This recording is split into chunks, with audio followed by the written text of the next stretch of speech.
सनातन धर्म के ग्रंथों में बताया गया है कि बुरे कर्मों का फल हमेशा बुरा ही मिलता है, चाहे वह इंसान हो या फिर ईश्वर। इसका एक उदाहरण माता सीता का है, जिसका जिक्र रामायण में किया गया है। इस कथा के अनुसार ये बताया गया है कि आखिर क्यों सीता माता और राजा राम को अलग होने का श्राप तभी मिल गया था जब वो एक दूसरे के बंधन में बंधे भी नहीं थे।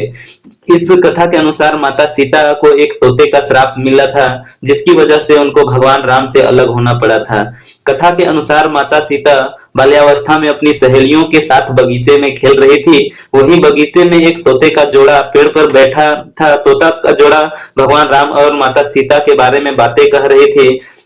उनकी बातों को सुनकर माता सीता का ध्यान उन पर गया। मादा तोता बोल रही थी कि अयोध्या के राजकुमार राम काफी प्रतापी राजा होंगे, उनसे माता सीता का विवाह होगा। तोते के मुख से भावी पति का नाम सुनकर माता सीता अचंभित हो गई। उन्हें अपने बारे में और जानने की इच्छा जागृत हुई, इसलिए उन्होंने अपनी सखियों से कहकर दोनों पक्षियों को पकड़ लिया। फिर उन दोनों को पुचकार कर पूछा कि भविष्य के बारे में इतना ज्ञान कहाँ से प्राप्त हुआ। तब पक्षियों ने बताया कि इससे पहले हम महर्षि वाल्मीकि के आश्रम में रहते थे, जहाँ हर रोज राम और सीता के जीवन के बारे में बताया जाता है, इसलिए उनको दोनों के बारे में कंठस्थ हर चीज याद हो गई है। सीता जी ने पक्षियों से कहा कि जिस जनक पुत्री सीता का तुम लोग बात कर रहे हो वह मैं ही हूँ। मुझे मेरे और राम के बारे में और भी बातें जाननी है।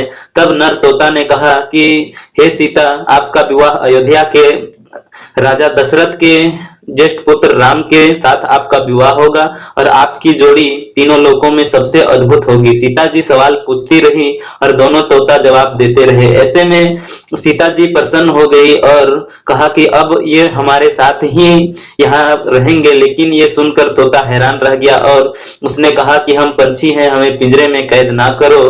तोते ने इसके लिए बहुत याचना की। तब सीता जी ने नर तोते को छोड़ दिया, लेकिन मादा तोता को नहीं छोड़ा और कहा ये मेरे साथ रहेगी।